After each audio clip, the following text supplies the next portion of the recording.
Welcome to the Relationship Diversity Podcast, where we celebrate, question, and explore all aspects of relationship structure diversity, from soloamory to monogamy to polyamory and everything in between, because every relationship is as unique as you are.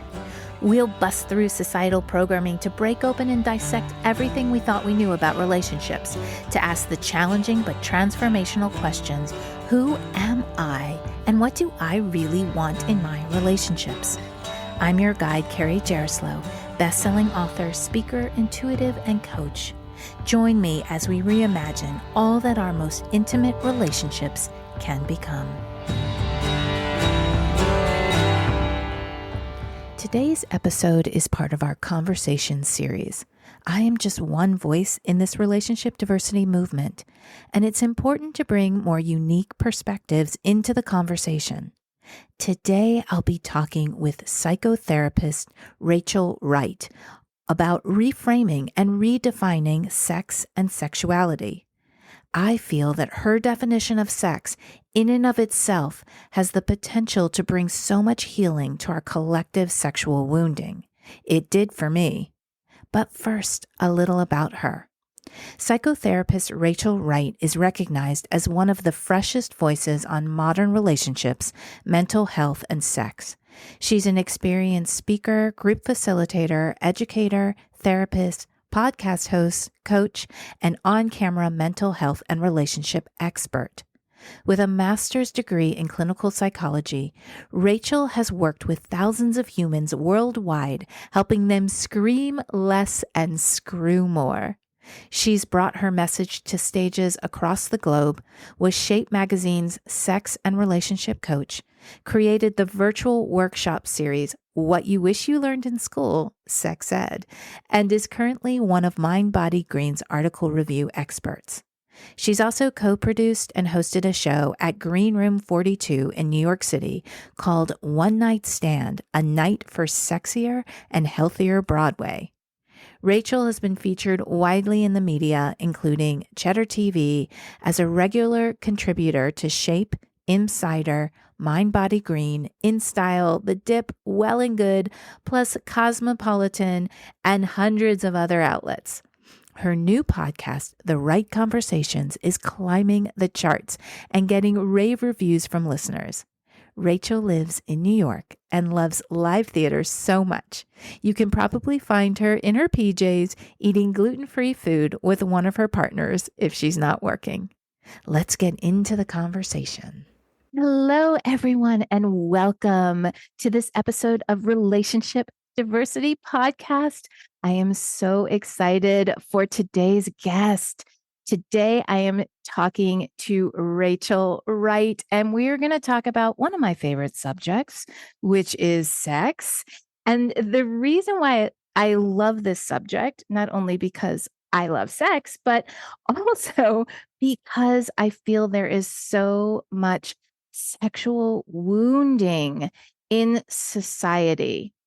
And I grew up in the 70s and 80s, and it was before the internet and all of the accessible porn and everything that is, I'm now working with my kids to talk through more a healed perspective of sexuality, but there's just so much wounding. And I feel that if we can all come together and work on our own sexual wounding and bring it to a more healthy normalization of just the inherent sexuality that I feel most of us are, that we could really heal the world. Do you agree with me, Rachel? Thank you for being here. 1,000%. Thank you for having me. I agree with you completely. I think that, whether you fall on the asexual spectrum or the allosexual spectrum, you're dealing with sex all the time. Like it is in our face. It is in our DNA. It's everywhere, internally and externally. And there's so much fucking shame around it. And it really, it impacts us all differently. And it impacts us all, whether or not we're aware of it. Yeah, because it's so infiltrated into so many different areas. And I think it just seeps into our subconscious and Yeah. we make our own. We were talking a little bit before we started recording about how our subconscious just picks up things and our underdeveloped mind when we are little makes all of these connections and conclusions from what we see and what we hear and what Yeah. we're told directly. Mhm. And so there's a lot of unpacking and unraveling that we're going to do, I think, in this episode. Um, I hope so. I love this. We yes. could talk about this for like 5 hours. So we'll try to not do that, but we'll come back for a part two, I'm sure. Um, so sounds great. let's start out. I always love to hear people's stories because I think stories are very impactful about how you got to how you got to the work that you're doing and, your sexual story. Because if you have to have a story, if this is Yeah. what you went into, right? Oh yeah. Yeah, yeah, yeah. It's, I love that that is your uh assumption because that is accurate. And I Mm. find it very fascinating when the assumption is like, oh, she must have just always had this like super sex positive life and just wanted to continue it and like has it all figured out. And I'm like, no, no, no, no, no, no, no, no, no, no. Like therapists in general, and I'm going to generalize here, go into psychology because they want to know more about themselves and their family and like what's going on around them and trying to figure out the world. And for me, it was very similar. I was a deeply, deeply feeling child. And I'm now still a deeply, deeply feeling adult. I was the quote unquote sensitive one in my family. Mm-hmm. Yes. Yes, My me too. mom was also kind of labeled the sensitive one in her generation, right? So like I was her little like, oh, little Nancy. Um, and I was really curious. I wanted to know why. And I'm very grateful that I grew up in a home where my mom especially encouraged asking why. And the kind of rule was you can ask why, but once I tell you, there's no like but why? But why? But why? Like the layering. So it was like you can ask and then once I tell you, that's it. Like that's it. Ooh, I like And it that. was really helpful for me as a kid because even if it was, we're going to go here or we're going to lunch with this person. And I said, why? Sometimes it was like, because I want to, and you're off from school. Like Mm. it was so honest. And it helped me understand that like, not everything had some grand reason. It could just be because I want to, because I don't want to, because we're having chicken tonight, like whatever it was. So I was fascinated with why. And as I got a little older, I developed hormonally, I guess you could say early. I got my period when I was 9 years old. So by the time, I was 14, I had had like 5 years of menstruating, and some of my friends were just getting their periods.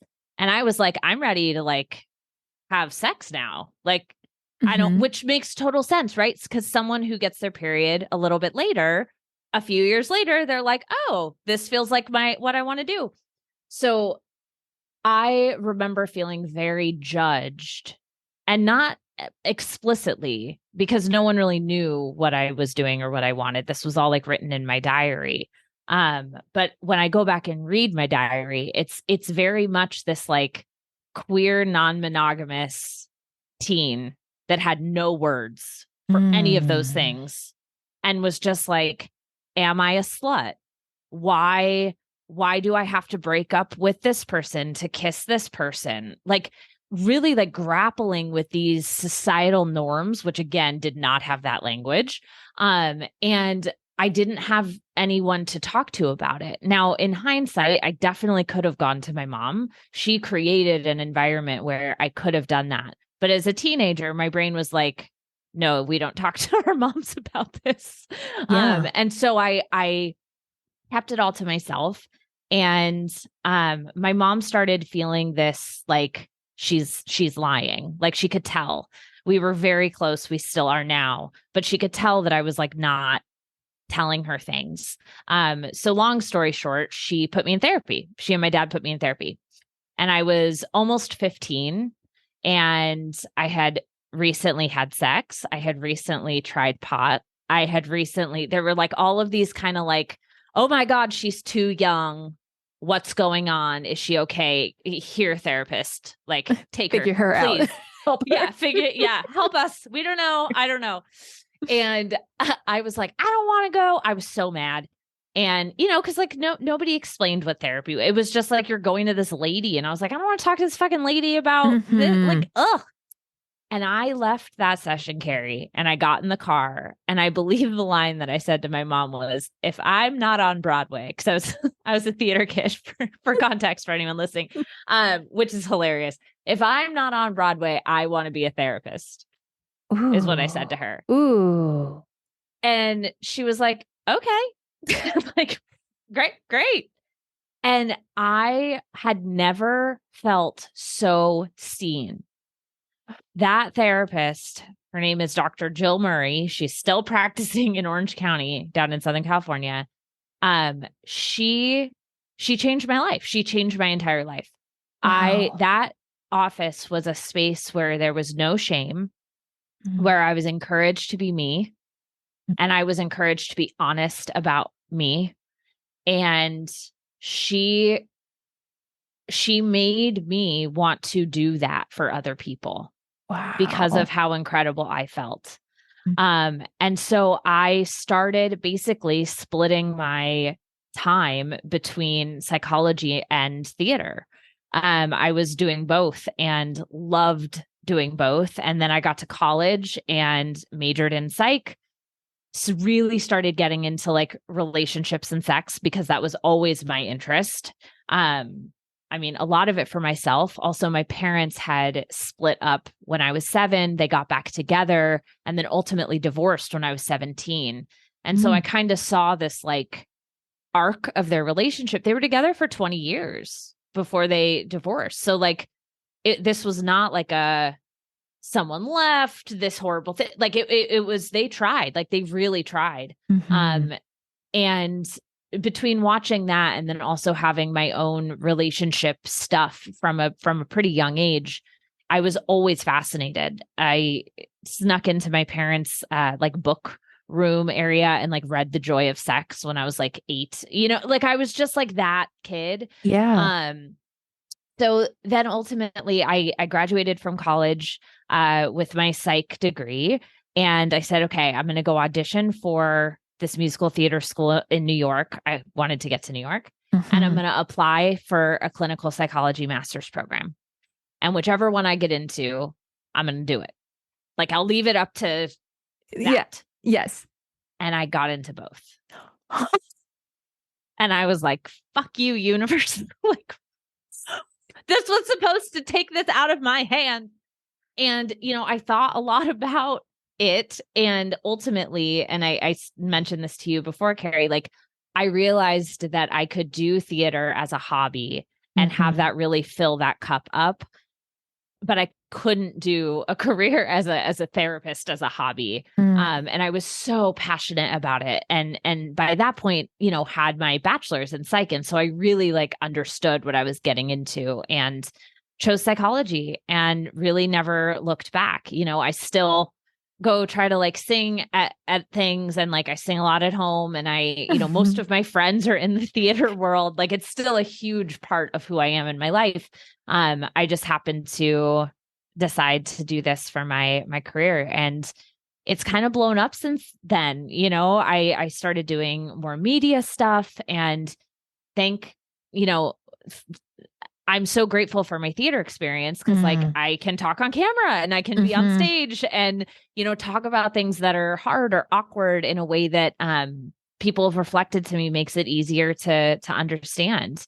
And then finally got out to New York. And so now I'm here, with partners, polyamorous, like my full self, being my full self, talking about my full self. And that's so freeing to be able to be yourself. And first, starting from knowing yourself, then accepting yourself, and then feeling the freedom and cultivating kind of the life and the people around you and your tribe who, accept, also love exactly who you are. That comes from the self-love, self-acceptance. And I know from experience, it's a journey. We're talking about it from this moment, Yeah. but there's a long journey of all of the varied emotions from the point of, oh, wow, I'm not like others. Then who am I? Then, oh, this is who I am. Oh, do I have to be this way? Okay, yes, this is who I am. Okay, now, Carrie, were you that spying on me? I told you, we're in sync, you and I. We really are. I'm like, wow, you were there. I developed panic disorder, like fully was diagnosed with panic disorder from not being myself. Like was having panic attacks because I was like split off. I wasn't me with everyone in my life. I was like this version of me and that version of me and what the shoulds were here. And ultimately, I developed depression and panic disorder. And like it absolutely shut down my life. I couldn't function. People were like, what is, this isn't Rachel. She's so extroverted and wants to connect with people. And I was like, get away from me. I'm going to have a panic attack and be depressed in bed. Like I was so shut off because I was so afraid to be myself. So to your point, like, yes, I can sit here now and say, yay, I'm doing it. And it's wonderful. And like, that was not it was not a smooth road to get here. It's not a smooth road now every day. It's not you happen to catch me on a day where I feel great about myself. Yes. Like, and it's not linear. It's not, it's not linear. It's like, I always would talk about like, I'm just like, I'm wavering. Then I'm feeling like I'm at homeostasis. So I'm like, oh my gosh, okay, I'm there. But then it just, because I also think it has to do with like being a real feeling person, a sensitive person. I was labeled sensitive.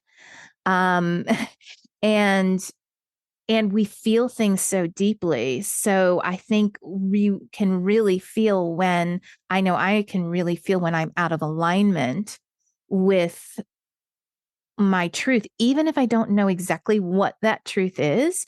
I can feel the discrepancy in my body, in my energy system, in my emotions. And finally, like, okay, so I'm in my 50s and I'm very proud of that.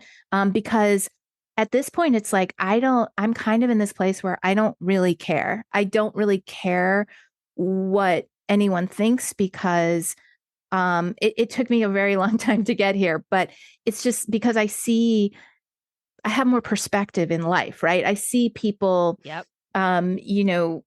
living out of alignment and that it causes dis-ease in the body and in the mind and exactly what you were talking about, panic, depression. And it's just like, why live that way?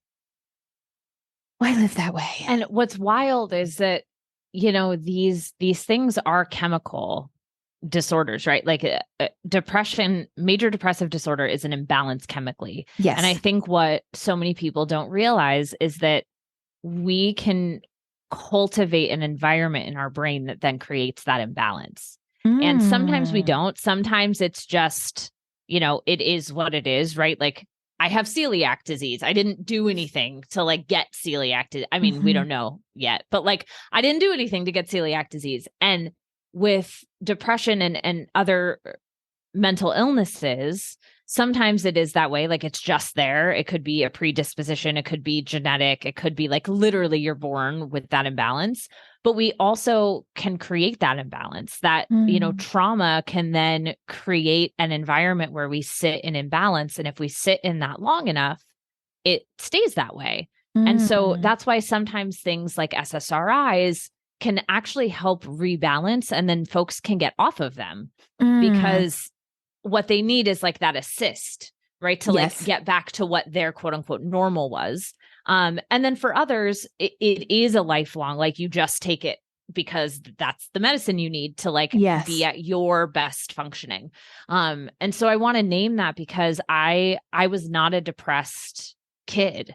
I was not, I mean, I always ran a little anxious, but that's just like the Jewish family thing. It wasn't like a clinical issue. It was like a Jewish lady issue. And but like I cultivated an environment for myself where I developed, and when I say that, I'm not blaming or shaming my own self or anyone else.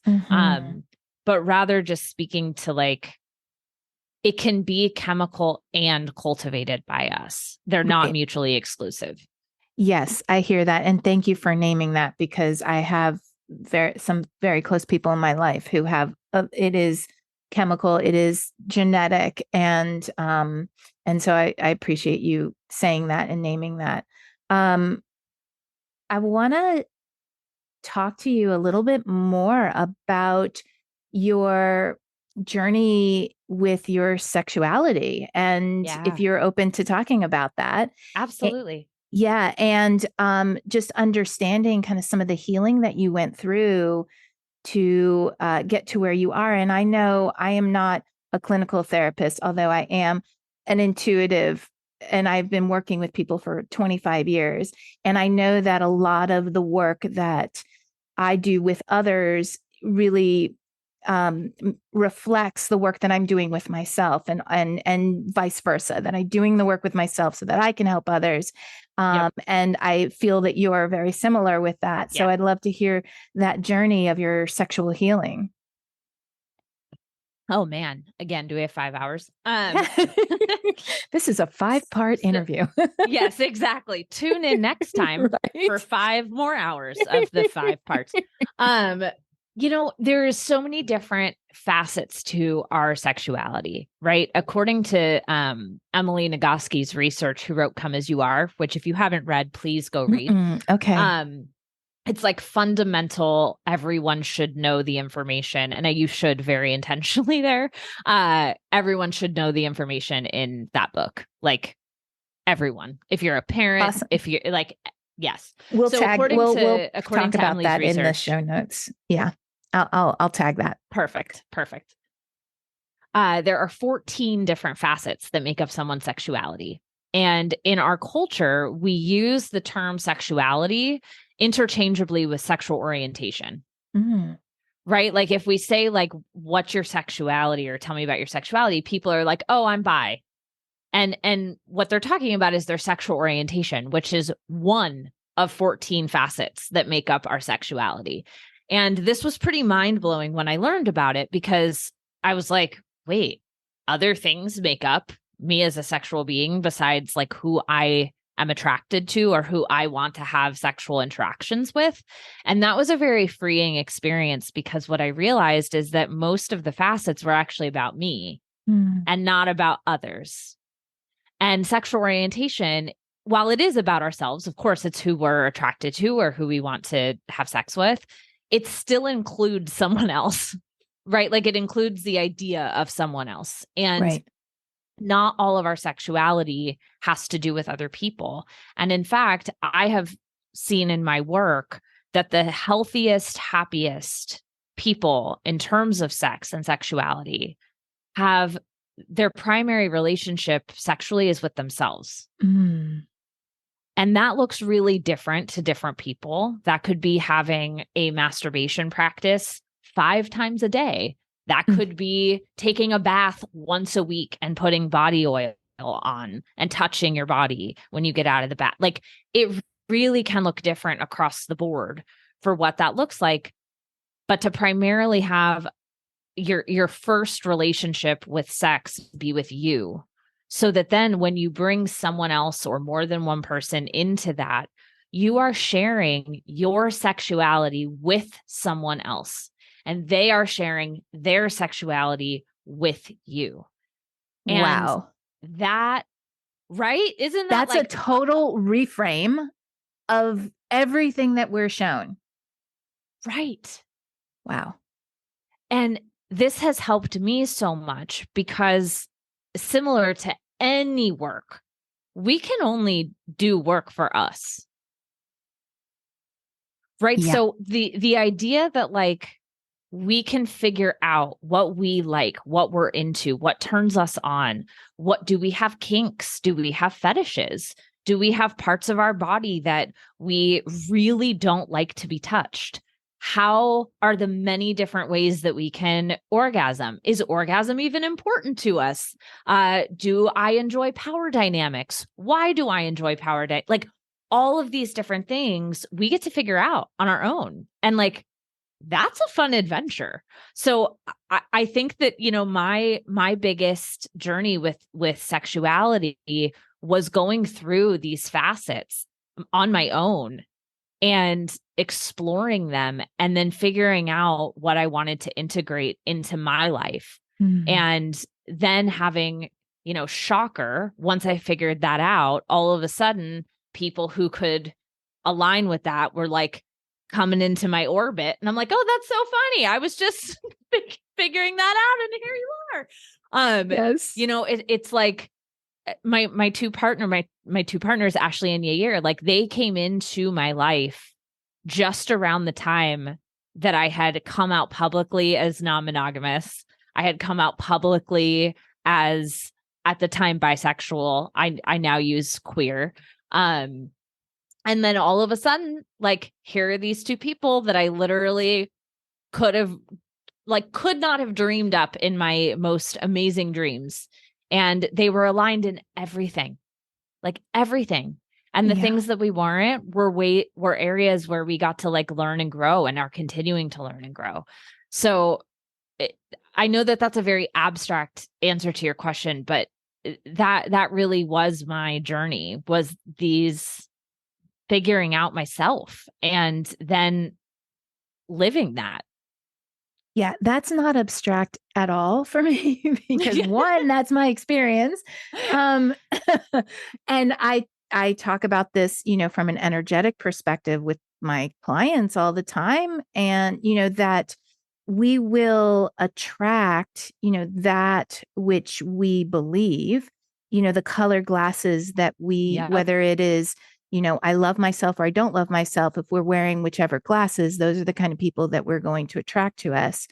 But also the biggest message of this podcast is know yourself to know what you want and do your inner healing to, you know, to call those people into, or that person into your life, or to just live, you know, your truth. And so it makes complete sense to me. And hopefully to the people listening, if they've heard any of my other podcasts, because we always come back to that. And I think we're taught very differently, right? We're taught like if just my outside changed, I would feel different. And it is something like, I think when you don't have experience of, oh, I'm going to shift and heal what's within me to actually see the changes in my world. When you don't have that experience, it's like you're just going on blind faith. When you start to see that, oh, I'm shifting things within me, and then that's shifting my outside world, then that gets so empowering because you're like, ooh, wow, this is really all up to me. It's not, I'm just not this like powerless, you know, flesh like damsel and blood in distress thing. Just out in the world, just waiting for someone to, you know, love me or not love me or leave me or whatever. So I love that. Can you go into more, because the facets of sexuality sound so interesting. Can you go into more about that? Yeah, absolutely. So just as a kind of like a disclaimer here, I guess, I did like a full group program on these facets. So I want to go into them, and I just want to name that like it's a lot. Right. So then people can reach out to you to learn way more about this if they're intrigued, and hopefully they will. Yeah. Exactly. So the term sexuality is really a broad term that names how we understand our bodies, our relationships, and sex.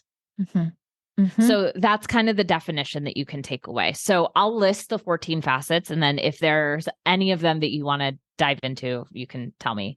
Okay. We have our physical body. We have our sexual and reproductive anatomy, our biological sex or sex assigned at birth, Mm. our gender or Mhm. gender identity, our sexual orientation, our romantic orientation, our relationship orientation, our past and current relationships or behaviors, our desire type, not to be confused with the next one, which is our desires and or fantasies, Mm. our libido, kinks, fetishes, preferences, and then our current values around sex and the values that we were raised with around sex. So those are the 14, and Wow. almost all of them are fluid, meaning that they can change throughout our life and they can change in different contexts. So, for example, you may love having threesomes with another woman and a man, but in any other context, you're not attracted to women. Mm-hmm. Mm-hmm. For example, that's okay. That's okay. I mean, I'm not here to tell you what's okay and what's not, but like that is what fluid sexuality can mean. It doesn't just mean that like it changes as we grow or evolve. Like that is part of it also, but it can also be contextual. It's like, oh, I am only attracted to people who present very masculine or have a penis at sex parties. Mm. Mm. And I have no interest in dating them. I have no interest in this is not true for me, by the way. I'm just giving examples. Right. Like it can be contextual too. So all of those facets can be fluid. Except for a Yeah. few, right? Like your sex assigned at birth is your sex assigned at birth. That's not Mm-hmm. your gender, however, that's fluid. That can change. It's really fascinating when you really look at all of these and reflect on how they have either stayed the same or evolved throughout your life. Yeah. It's really interesting to reflect on. So love the fluidity conversation because I did a whole episode about fluidity when and I think that is such the gift of the Gen Zs, Gen Alphas. Yeah. Those are my two kids are in that. And what was interesting when I talk about fluidity is, in my generation, I'm a Gen Xer, and it was very much like in a box, in a box. And I was in theater. So 12 years old, I was introduced to bisexuality, homosexuality. I was Right. introduced to all of that. And it was just the way people were. And I thought it was really cool to like, wow, that's really cool. Like I remember this one guy I had a crush on. I was 12 and he was probably in his 20s or something. And I was like, he's so cute. And someone said, oh, well, he's deciding if he likes boys or girls. And I'm like, okay, I never heard about that, but that sounds, this is like 1982, right? Oh, I love it. But I love the fluidity. I think that that's really scary for a lot of people who like things, who like want to know, want to like Box. right, and they feel more secure in the Yeah. knowing. But to Yeah. me, the fluidity is really just who we are naturally. Right. Most people are very fluid in terms of all aspects of their life. Everything. Yeah, Right. exactly. Right. Exactly. So I love that. I love that discussion of fluidity, and that these 14 facets cover so much. And I see, like, when you're talking about, family dynamics, societal norms, Mhm. all of that, how when you do your healing work and when you really, go into what was I told, how do I unpack this, how do I shift this, how that can really change your experience with your own sexuality and your sexuality with others, your sexual experiences with others. Yes. Yeah. Yeah, And it's just powerful. it's powerful. And just like also sensuality in terms of like, I grew up thinking sex was like penetration. That's like what sex Oh, is, yeah. right? Yeah, I did too. Okay. Yeah. And there's so much more to pleasure and um Have I told you my definition of sex? no. A meaningful experience of pleasure. Okay, yes. Yes, I 100% yes.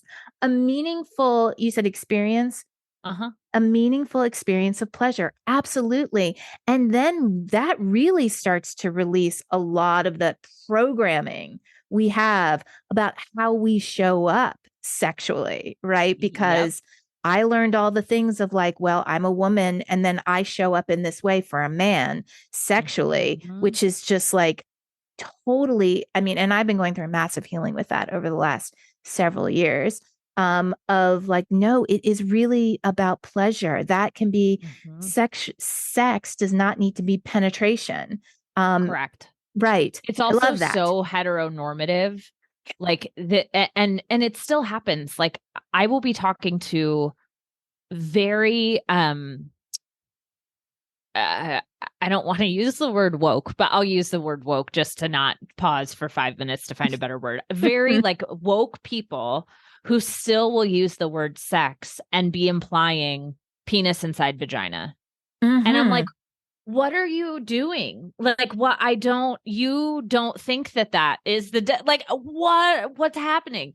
And it excludes so many people and experiences. And also then for us queer folks, then it Mm-hmm. gets really confusing, right? It's Mm-hmm. like, well, if sex is a penis going into a vagina, then what happens if my partner doesn't have a penis? Uh-huh. Or what, like all of these questions. And like, what if cuddling naked feels as pleasurable and as meaningful as bending over and getting fucked from behind, right? Like, Yeah.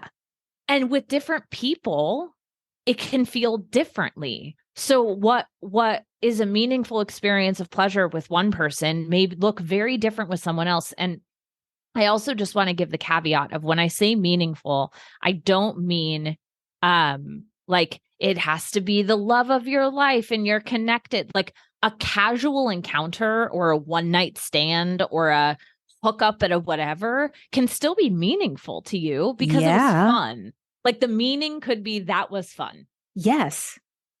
And I think that Yes. that's important because I we love that. often then get taught this like sex has to, wait until you're in love and and like I don't, to each their own. If that is what you want to do, then by goodness, more power to you, Mm-hmm. cheering you on. But it does not have to be that way, and there's no shame. Like your meaning can be, I like sex as a hobby, Mm-hmm. and this is fun.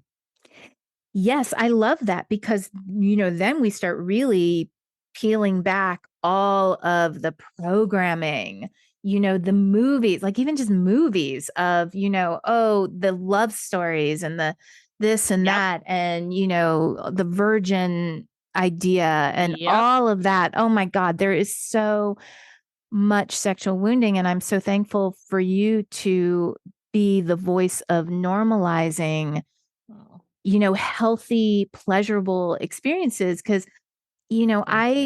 I even think like, I mean, I've had experiences where I could feel someone, my other partner, like we're not even anywhere near each other. And I can still Yeah. have like an, energetic, pleasurable moment. And we're not even near each other. And I'm not even, engaged with any of my like what we think of as sexual, areas. And I just feel this like wave of pleasure. Yep. Um, like that to me is as beautiful and sexual a moment as like any other kind of, body to body experience. Yep. Yep. Yeah. I love it. And thank you for that reflection. If I can help one person in this world every day feel 1% less shame, I that's good enough for me. I love that, because shame is what keeps us, I think, hurting other people and hurting ourselves, because we can't. Yeah. I know, even in my work, if I have a client and I just listen and say whatever they're feeling is okay, it's really okay. And that there's such a healing for that other person, that maybe shame they've been carrying around for 20, 30 years, to just say that it's really okay. And many times very normal. I think we're in our own little worlds and we feel alone, and we feel like what we're feeling is like no one else has ever felt it. Yep. And come to find that so many people feel, similar levels and experiences and shame, and in our experiences, or even like an attraction maybe we have when we're 8 years old, 9 years old, that we've carried with us for 20, 30 years. To just know that it's okay and it's normal is a healing in and of itself. So your work is so important. And I am just sending out huge waves of gratitude for you and the healing that you're bringing to the world. And I would love for you to tell people how they can find you, how they can hear more of your message. Yeah. Absolutely. Your podcast is great. I've listened to a few of those episodes, and I want to listen to more because they're so intriguing and just thoughtful. So tell us all how we can get in touch with you. First of all, thank you. Mm-mm. Yeah, the podcast is like, we named it The Right Conversations because I wanted it to be someone feeling the experience of being a fly on the wall and not listening to of course there's interview, right? Like I have guests on, but not this like press tour that people go on where like if you see them on Jimmy Fallon and then on Jimmy Kimmel, they like get the same 10 questions and you're like, cool, I already heard this. Like I want it to be more organic. So I refuse to send people questions in advance, which some people have been like, no, I'm going to pass. Thank you. And I'm like, that's fine. Not it. Like, it's just, I can't do that. So yeah. So listen to the podcast. I try to cover, I really work at the intersection of mental health, sex, and relationships. And so sometimes the episodes are just one of those. And then other times they weave in all three because they're so interrelated. It's so hard not to. And I think that that's something that's missing in our education in general. So yeah, listen to the podcast. You can get it anywhere you get podcasts. The Right Conversations with a W, like my last name. We'll link that too. Perfect. And then Instagram and my website would be the two other places. Instagram, I am at @the_Rachel, RACHEL. And website is rachelwrightnyc.com. Perfect. We're going to link all of that. Everyone, please, please, please go follow Rachel. And if you are thinking you're in your own little space and you're thinking that there is some healing work that you could be doing specifically with your sexual past and wounding, I can just feel it. I feel your energy, Rachel. I know how amazing you would be a help for people. So please reach out to her. And thank you so much for being a part of this conversation and the first of many, I hope. Thanks so much for listening to the Relationship Diversity Podcast. Want to learn more about relationship diversity? I've got a free guide I'd love to send you. Go to www.relationshipdiversitypodcast.com to get yours sent right to you. If you liked what you heard, please subscribe to the podcast.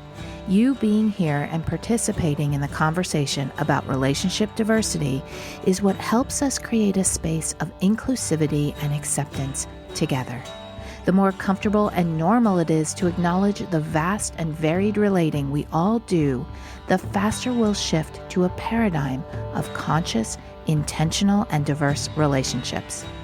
New episodes are released every Thursday. Stay connected with me through my website, carriejaroslow.com, Instagram, or TikTok. Stay curious. Every relationship is as unique as you are.